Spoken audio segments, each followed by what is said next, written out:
tập 2.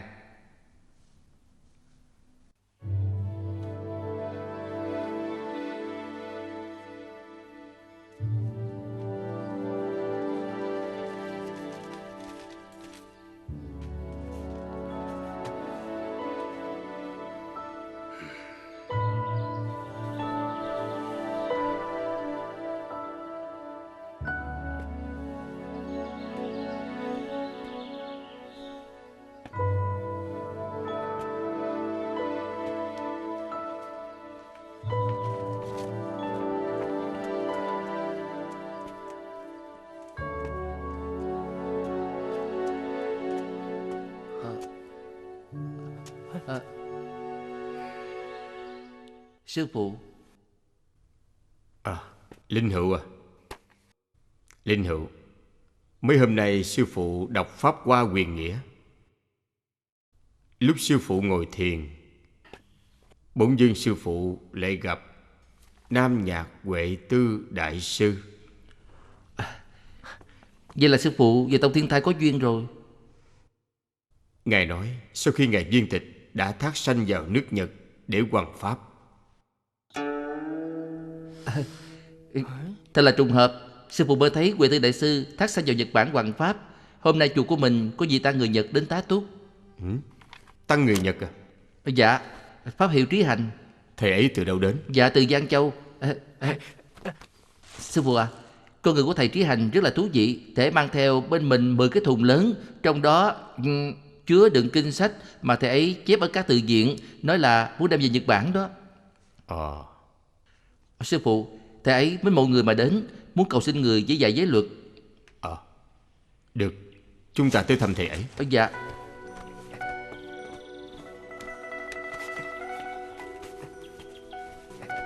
Sư phụ, từ từ thôi. Từ từ. Kỳ lạ thiệt. Pháp sư Trí Hành. Pháp sư Trí Hành. Hả? Giám chân đại hòa thượng đến thăm thầy nè. Giám chân đại hòa thượng.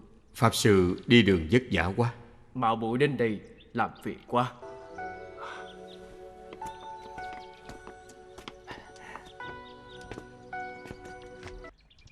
nhiều kinh sách thế này đều là của thầy sao chép à? Dừng.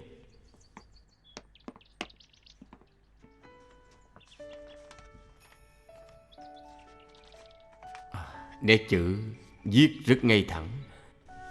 Từ khi Phật Pháp truyền đến Nhật Bản cho tới ngày nay, bất luận là kinh điển Phật giáo hay các loại sách, những cuốn kinh mang về không mất chương mất chữ thì lại sao chép sai lạc, không có mấy cuốn được đầy đủ. Việc bần tăng đến Đại Đường muốn làm chính là việc sao chép không thiếu một chữ, mang về Nhật Bản.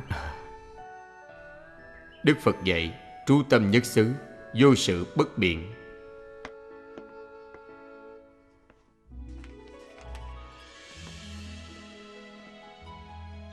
Thầy chép từng chữ như thế này, chép nhiều kinh sách như vậy, công đức lớn quá. Chắc chắn là Pháp Sư phải tốn rất nhiều thời gian. Hơn 10 năm rồi. Đáng tiếc còn bắt đầu làm trễ quá, đã làm lãng phí rất nhiều thời gian. Giá như còn sao chép sớm hơn một chút nữa thì kinh sách mang về Nhật Bản sẽ được nhiều hơn đó. Số kinh sách này làm cách nào Pháp sư mang về nước được? Sứ giả Nhật Bản đến Đại Đường đã 2 năm rồi. Nghe nói họ đã rời Trường An, về đến Lạc Dương rồi. Tôi đoán họ đã sắp về tới Nhật Bản. Giám chân đại sư, con có việc muốn nhờ ngài. Xin cứ nói. Con có việc phải về ngay Lạc Dương để sắp xếp. Số kinh sách sao chép này có thể gửi lại chùa Đại Minh có được không? Chờ đến khi thuyền của đoàn sứ giả xuất phát, con sẽ chuyển số kinh sách này lên thuyền luôn. Được. Cảm ơn đại hòa thượng. Không biết Pháp Sư đã sao chép được những kinh sách gì? Linh Hữu, Sư phụ. con dắt Pháp Sư này đến tàng kinh lầu cho Pháp Sư coi, biết đâu gặt hái được điều gì. Cảm ơn đại hòa thượng. Pháp sư mời.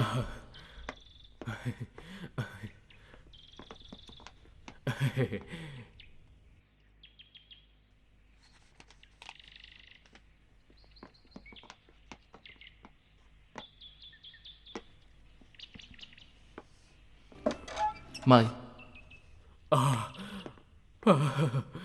Ôi trời, nhiều kinh sách quá. Trời ơi, wow. Nhiều thiệt. Nhiều kinh sách quá. Nhiều thiệt đâu. Không ngờ chùa Đại Minh lại có đủ loại kinh sách các tông phái.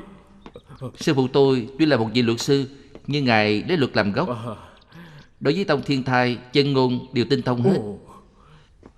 Ngài cũng dạy đệ tử chúng tôi bác học kim tài, dung hội quán thông để cầu đắc giác ngộ chân chánh. Cảm ơn. Lần này gặp được giám Trần Đại Sư là vinh hạnh của tôi. Mời pháp sư đứng dậy đi.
Triệu Hàn không giống thần.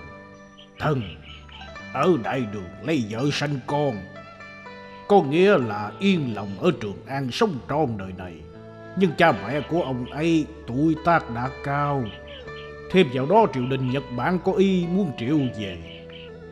Hiện nay ông ấy rất muốn về, xin hoàng thượng ân chuẩn.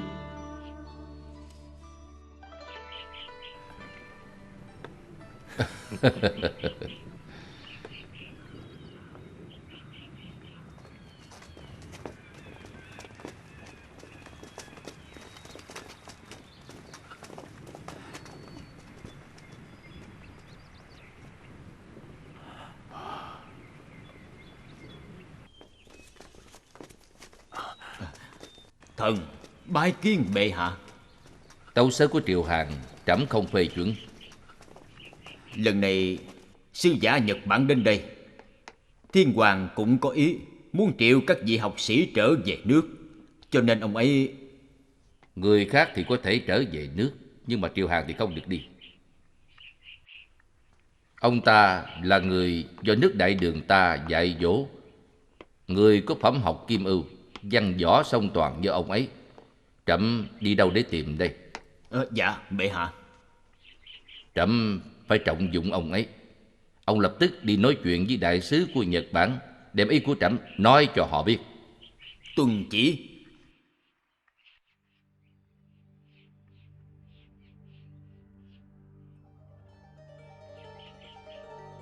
Bái kiến tể tướng đại nhân. Mời ngồi. Đà tạ. Hôm nay đột nhiên tôi mời ngài đến, không phải là để tiễn chân ngài đâu. Vậy là vì cái gì à? Chúc mừng ngài lên chức. Lên chức. Lần này ngài và sứ giả của nước Nhật tấu trình lên muốn về nước. Thánh thượng xem qua rồi.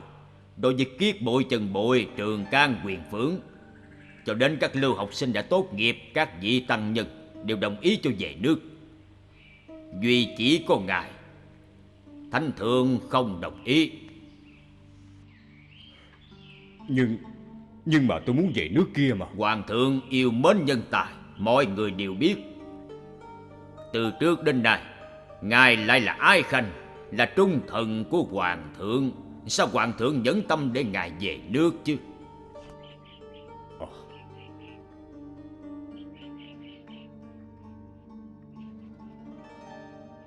Chuyện này triều đình cũng đã chính thức nói với đại sứ Quảng Thành. Họ cũng rất vui mừng khi các hạ được thăng chức. Mong rằng ngài sẽ khắc kỷ hiệu lực, thiện báo hoàng ân. Tạ ơn hoàng thượng. Đa tạ tể tướng đại nhân giúp đỡ.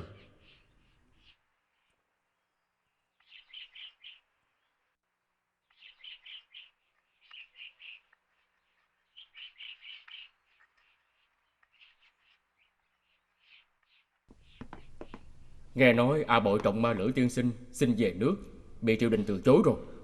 Ủa? Vì sao vậy?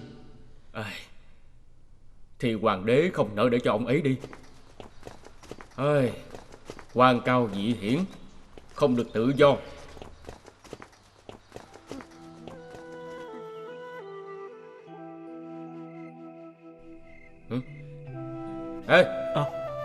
Sao thầy ngay người ra vậy? Cũng muốn về nước hả? Tôi không giống thầy đâu.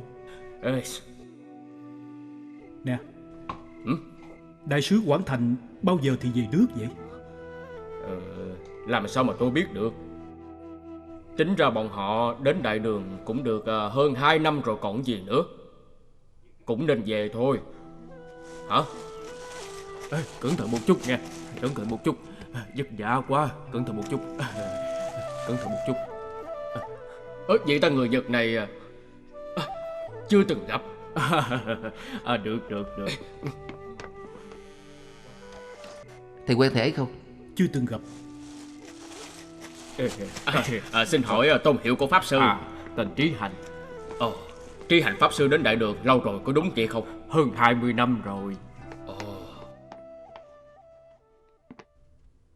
Chúng tôi đến đại đường được hơn 2 năm rồi. Sao chưa từng gặp thầy? Tôi vừa từ phương Nam về. Pháp sư định về Nhật Bản cùng với đoàn sứ giả hả? Không đâu. Tôi nhờ đại sứ chuyển kinh sách về Nhật Bản thôi.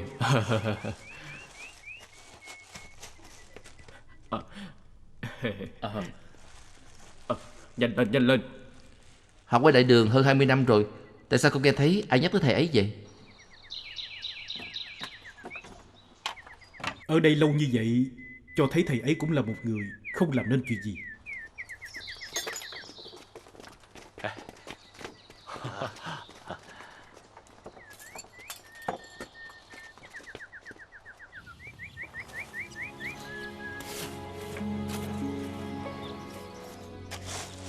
Trương Ngạn.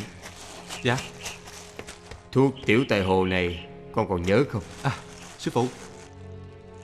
Đệ tử nhớ rồi. Tài hồ khổ bệnh nhi thăng tán, dĩ phát nhiệt tà, sử chi ngoại xuất. Người học Phật chúng ta không những biết tĩnh tọa, đọc kinh,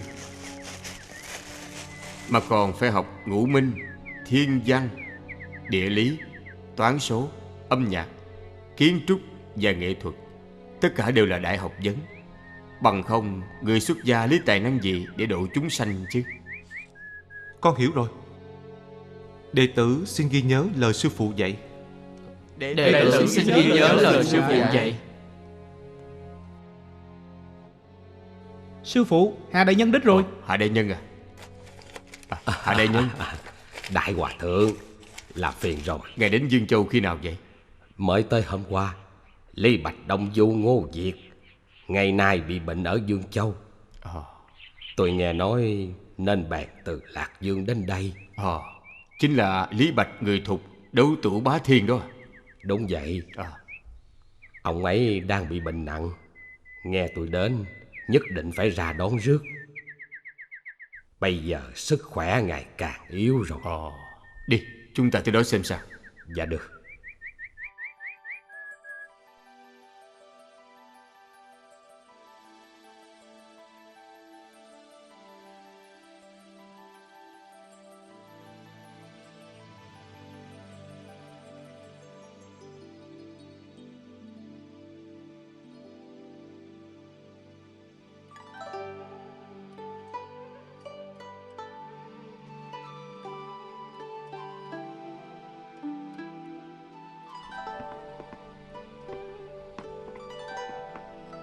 Hà đại nhân, tình chí uất kiết, táo tà thương tân.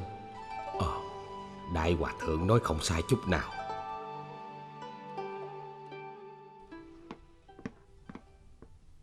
Ông Lý Bạch này hoài tài bất ngộ, là bất kỳ tài hiếm có trên thế gian. Đáng tiếc là sự nghiệp gian nan, lòng ôm chí lớn, báo quốc vô môn.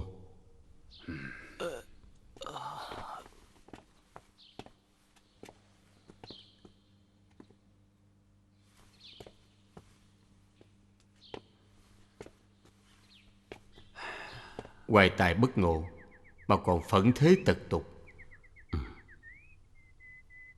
Thêm vào đó đi khắp nơi, nắng nóng phong hàn, như thế nên tự nhiên sẽ bị thương vào nội tạng. Để tôi kê cho ông ấy mấy thang thuốc, cho ông ấy uống thử mấy ngày xem thế nào. Thế thì hay quá. Lý Bạch gặp được Đại Hòa Thượng, cho thấy duyên Phật Pháp của ông ấy không ít.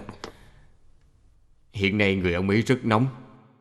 Trong thời gian uống thuốc, Hạ đại nhân nên khuyên ông ấy nhất định không được uống rượu. Dạ, chuyện này thì tôi làm được.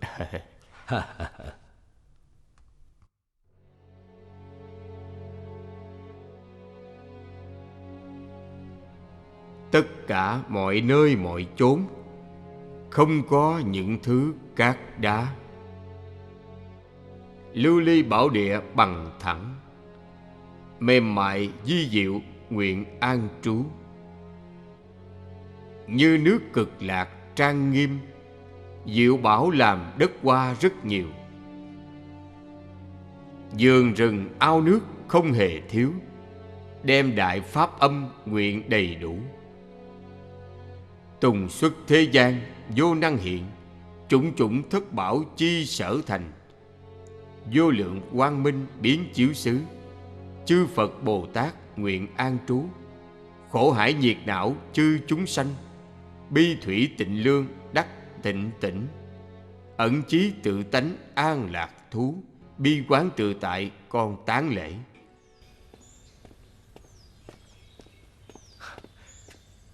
Hà đại nhân, Lý đại nhân, sư phụ đang giảng kinh, lúc này không tiện. Xin mời hai vị tới phòng khách dùng trà. Tiểu sư phụ khách sáo quá. Nè, chúng ta đi quanh chùa chơi một chút. Chờ sư phụ giảng kinh xong, chúng tôi đến thăm ngài. Vậy cũng được, mời.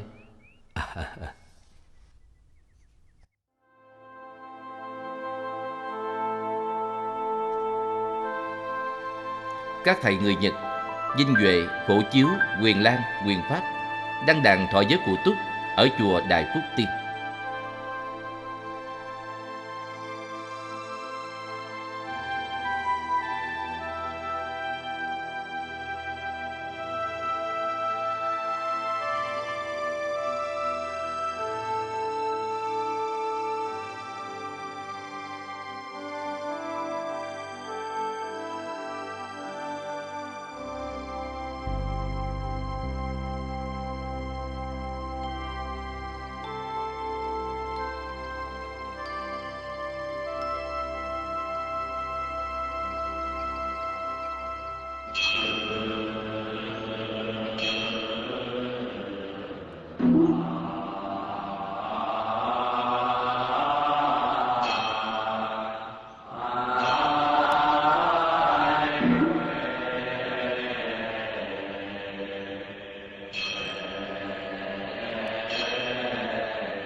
Các vị có thể giữ được không? Giữ được.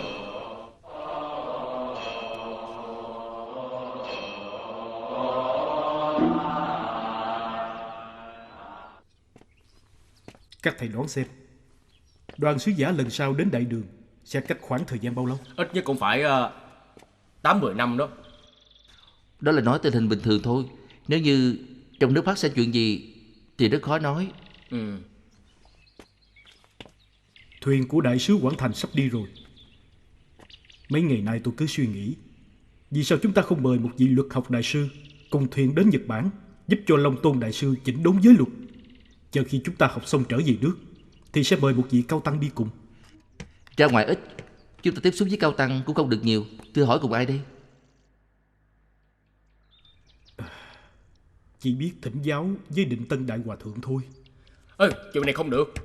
Sư phụ lớn tuổi rồi, làm sao chịu đựng được cảnh cực khổ trên biển chứ. Chưa được 3 ngày sức khỏe đã kiệt rồi đó. Ý tôi nói là nhờ sư phụ giới thiệu cho một vị cao tăng thôi. Sư huynh. Sư huynh. Hả? Quyền Lan. Quyền Lan, Quynh làm sao vậy? Sắc diện khó coi quá. Chiếc thuyền thứ tư xuất phát cùng chúng ta, cuối cùng đã có tin tức. Sao Thế rồi? nào rồi? Sao hả?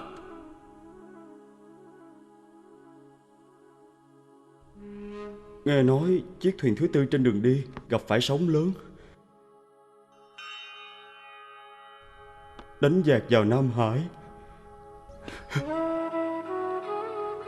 Hơn 100 người ở đó gặp nạn hết rồi.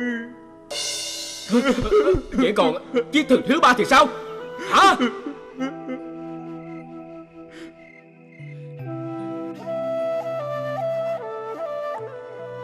Đã 2 năm rồi. Đến bây giờ vẫn chưa có tin tức gì. Có lẽ người trên thuyền cũng chết hết rồi. Quyền Lan, Quyền Lan. Chết hết rồi.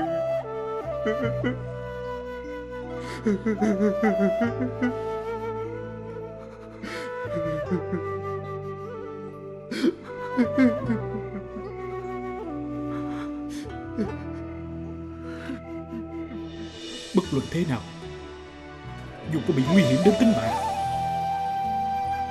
chúng ta cũng phải mời được truyền giới sư ở Đại Đường đến Nhật Bản truyền bá giới luật.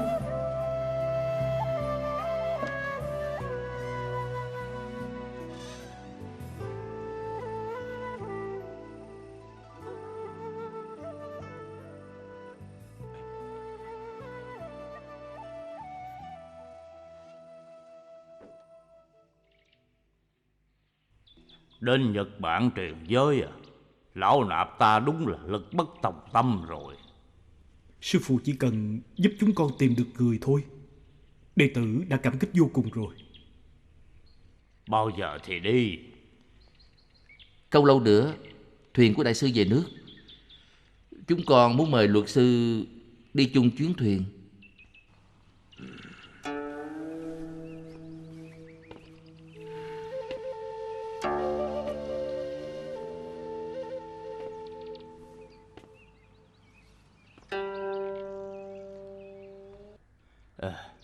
Đạo tuyệt luật sư có thể được đó. Thầy ấy học pháp thiền, lại hiểu giới luật, nhất là Kinh Hoa Nghiêm thầy ấy giảng rất là hay. Sư phụ đã giới thiệu cho đạo truyền luật sư. Đệ tử nhờ sư phụ hỏi giùm xem tâm nguyện của thầy ấy như thế nào. Được thôi, ta hỏi xem thầy ấy có đồng ý không ha. Cảm ơn sư phụ. Cảm ơn sư phụ. Bồ đề Tiên Na là cao tăng thiền túc. Thầy ấy bằng lòng đi cùng đạo Tiền Hòa Thượng đến Nhật Bản hoằng pháp. Đó là việc không gì hay bằng. Đã như vậy thì tôi lấy danh nghĩa đại sứ đề nghị lên đại đường tranh thức xin phép, đồng thời cũng xin các hạ nói thêm vào để xin triều đình sớm cho phép. Được, tôi sẽ cố gắng hết sức. A Di Đà Phật. Mời các hạ không thể trở về nước Nhật cùng với chúng tôi. Tôi cảm thấy rất nuối tiếc, nhưng mà thiên tử đại đường muốn giữ ngài lại để giao phó việc quan trọng. Đối với chuyện này nhất định tôi sẽ tấu lên thiên hoàng, đồng thời cũng báo lại phủ của ngài, mong rằng các hạ tiếp tục lấy việc hữu nghị của Nhật đường làm trọng yếu, giúp nhiều cho nước đại đường. Như vậy cũng chính là giúp cho nước Nhật của chúng ta. Mời.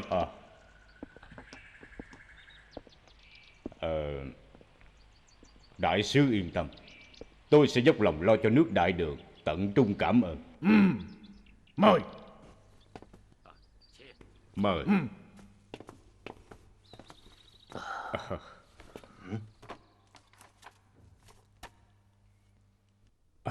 Cái thùng này là tất cả những món thu thập được mười mấy năm, như là sách Hán được và thơ từ sao chép.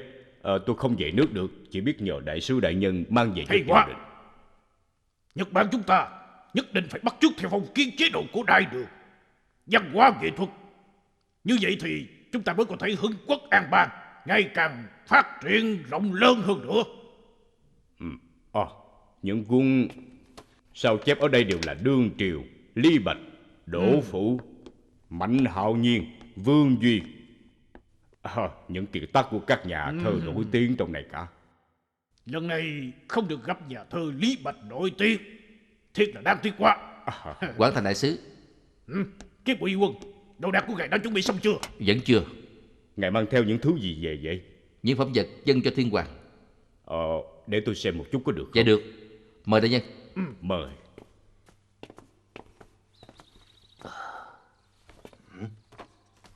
Đây là 130 cuốn lễ đường. Trên đó còn có đường hội, bức tượng vẽ Thánh Đức Thái Tử của Nhật Bản nữa đó.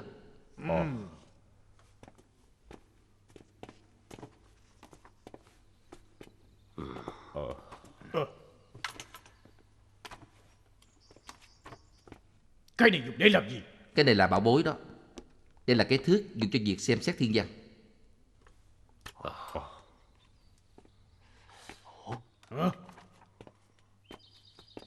Sử ký, Hán thư, đại diễn lịch, tôn tử binh pháp, tất cả đều là sách tốt hết ha. Kiếp bị quân chuyên tâm học hỏi, chẳng những thông hiểu kinh thư pháp điển, toán học y phương, mà đối với âm nhạc, nhạc chương, thư pháp cũng là một người cao thủ đó. Bộ quân quá khen rồi. Lần này mang về nước món đồ mà tôi vừa ý nhất là chữ Hán và sách đánh cờ.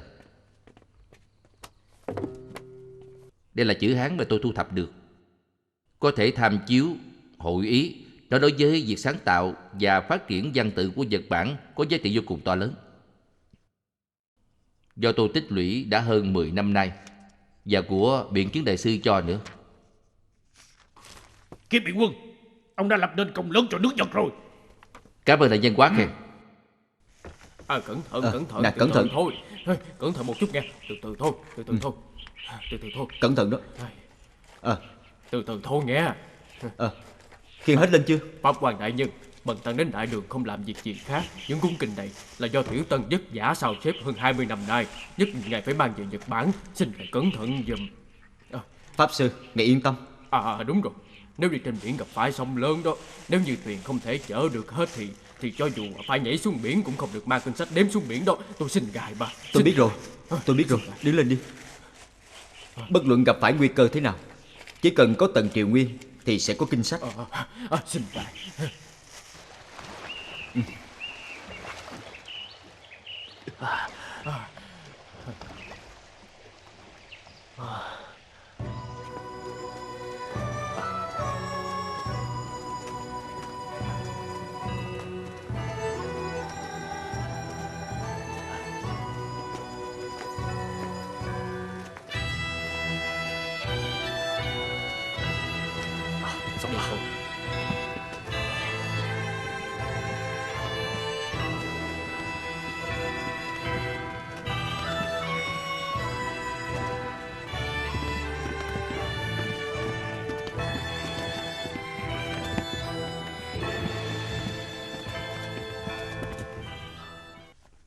Ca, lần này đến đại đường đã 2 năm rồi. Thời gian nhanh như tên bắn vậy. Đúng vậy. Để đi lần này không biết đến bao giờ mới có thể về đến Trường An. Từ nay xin ca hãy thay để báo hiếu cho cha mẹ. Triều Nguyên, đệ yên tâm. Huynh đệ mình, một người làm việc cho đất nước phụ thân, một người thì tận trung trên lãnh thổ của mẫu thân. Năm đó khi cha mẹ cùng nhau kết hôn, nhưng khi huynh đệ chúng ta suốt đời chỉ có thể cách biển ngóng trông thôi. Đúng vậy. Chúng ta là người Nhật Bản, nhưng cũng là người đại đường. Từ nay về sau chỉ biết cống hiến hết sức mình cho hai nước Nhật được. Đúng vậy. Triều Nguyên, đi đường bảo trọng.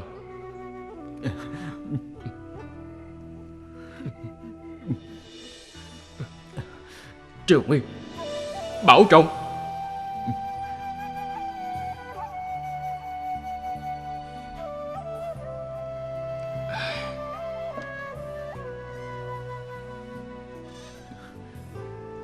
Ca ca, bảo trọng.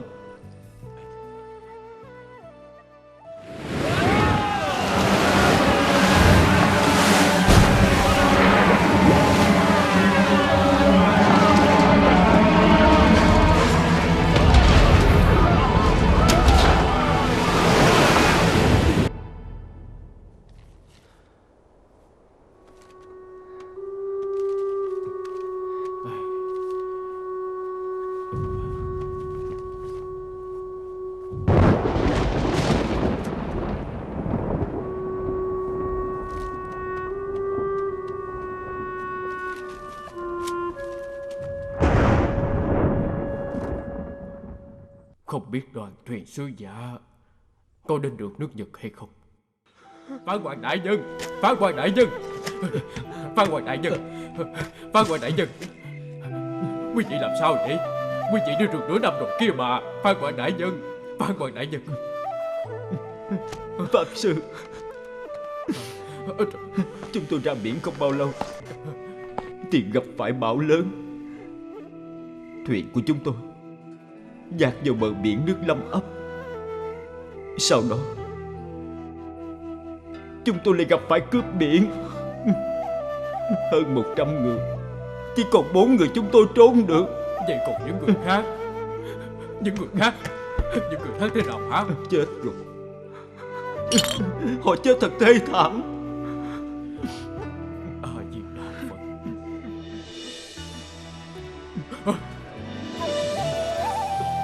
Vậy còn kinh sách của tôi hả? Chôn hết xuống đại biển rồi.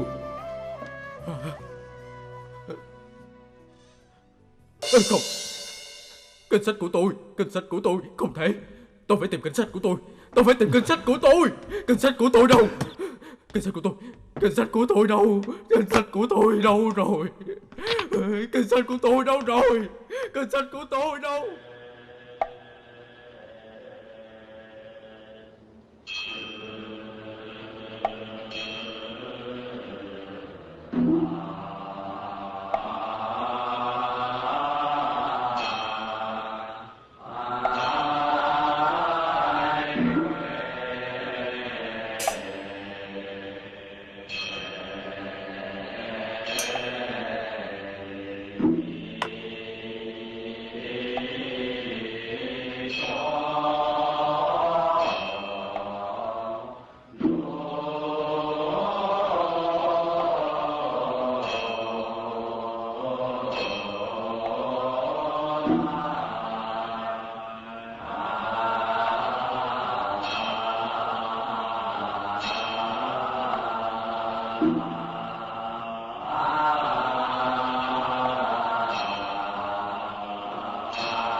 Thuyền thứ nhất của đoàn Quảng Thành đại sứ kịp thời tranh được gió lớn, chắc đã trở về đến Nại Lương.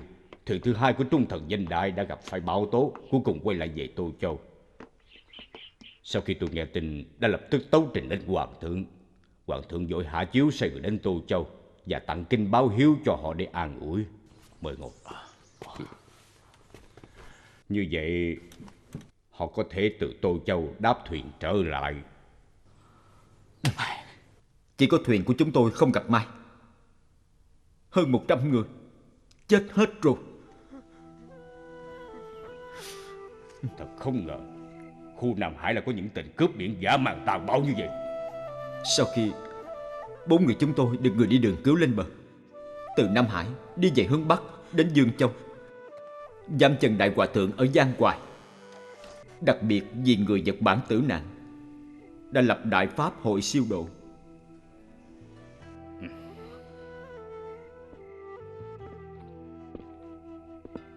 Xem ra chỉ có Đại Đường mới có hành nhân cử nghĩa, đất nước văn minh như vậy. Hai nạn lần này, may mà có Bồ Tát che chở, Triều Nguyên mới có thể trở lại Đại Đường.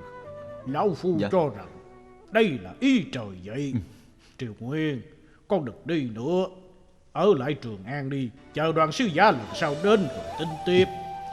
Dạ, cha ngồi đi.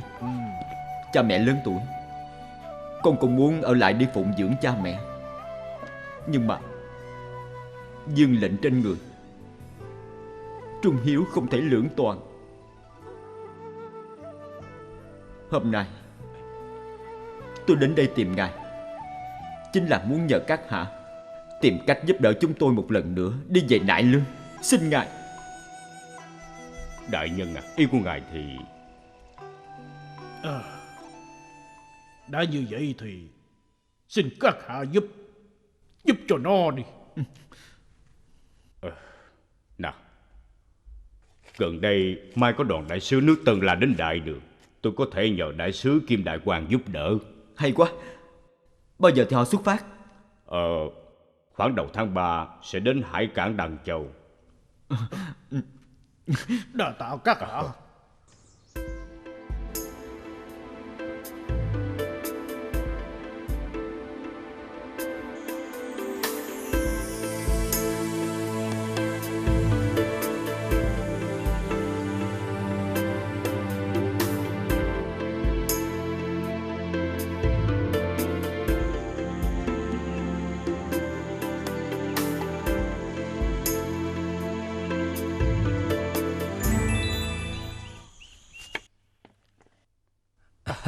Xin chào Triều đại nhân. Ngài chờ lâu quá. Lý Bạch à, đây là vị quan người Nhật mà tôi giới thiệu với ông, Triều Hàn Triều đại nhân. Nghe danh đã lâu, nguyện kết truyền âm. Đây là Lý Bạch người thôn, người mà ông muốn kết giao từ lâu. Nghe danh tài đức các hạ đã lâu, ngưỡng mộ thần giao từ lâu. Xin mời. Nào, mời ngồi xuống nói chuyện. Hả? Rõ ràng hai người đều là bạn tốt của ông. Hôm nay chúng ta mời uống no say, đồng thanh ca hát. Nào, các vị, cạn ly. Cạn. Chúng ta ở Lạc Dương 3 năm, ở Trường An 7 năm, đến Đại Đường tất cả 10 năm rồi. Thuyền của sứ giả không phải 10 năm đến Đại Đường một lần sao? Vì sao tới giờ lại mất hết tin tức rồi? Làm sao mà tôi biết được chứ? Ý, đó không phải là Vinh Duệ sao? Vinh Duệ. À, đây là Huệ Hữu Pháp Sư từ Tân La đến Đại Đường. A Di Đà Phật. Huệ Hữu Pháp Sư vừa từ Nhật Bản đến đây. Ngài đã gặp người chúng ta mời đến Nhật Bản truyền giới, Đạo Tuyền Hòa Thượng. Đạo Tuyền Hòa Thượng truyền giới Nhật Bản cũng được 7 năm rồi đó.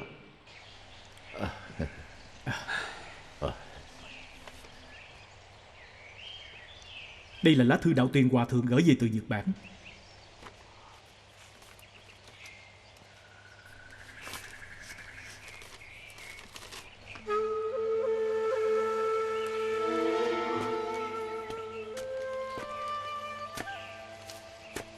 Thì ra Đạo Tuyền đại sư không truyền giới à?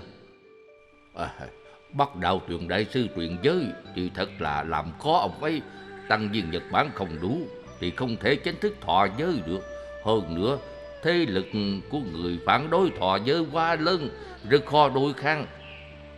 Tôi thấy thầy ấy chỉ có thể ở tại chùa Đại An, vì tăng chúng mà giảng giải giới luật và hành sự sao thôi. Phổ Chiếu, bắt đầu từ hôm nay, nhiệm vụ của chúng ta chính là dốc hết tâm lực làm công việc mời giới sư đến Nhật Bản truyền giới. Không đạt được mục đích tuyệt đối, chúng ta không buông xuôi. Nhất định chúng ta phải làm được việc này. Nhất định. Đạo Tuyền luật sư không truyền giới là chuyện mà Vinh Duệ và Phổ Chiếu không thể ngờ. Chuyện này khiến họ gay gắt hơn. Mời Cao Tăng truyền giới lần nữa, hoàn thành sứ mệnh triều đình giao phó. Nè, thế nào rồi? Hôm nay hả? Là đi qua 3 ngôi chùa để bái kiến luật sư. Nghe đến chuyện đi Nhật Bản là do dự hết. Chuyện này cũng có thể lý giải được. Đại Đường phồn vinh giàu mạnh, Phật Pháp hưng thịnh, ai mà muốn vượt qua đại dương mạo hiểm sanh tử chứ? Như vậy nghĩa là sao? Không lẽ có nguy hiểm là chúng ta nên từ bỏ hay sao? Chúng ta đến đại đường học Pháp đã 10 năm rồi. 10 năm rồi. Nhưng mà nhiệm vụ mời vị giới sư truyền giới đến giờ này vẫn chưa hoàn thành xong. Nghĩ đến đây là lòng tôi nóng như lửa đốt. Tại sao huynh lại nổi nóng với tôi? Nè, ngồi xuống đi.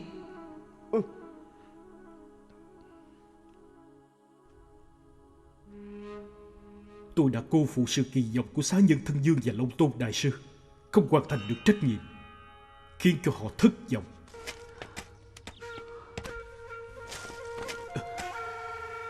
Không phải tại quên tất cả, để cũng chịu trách nhiệm.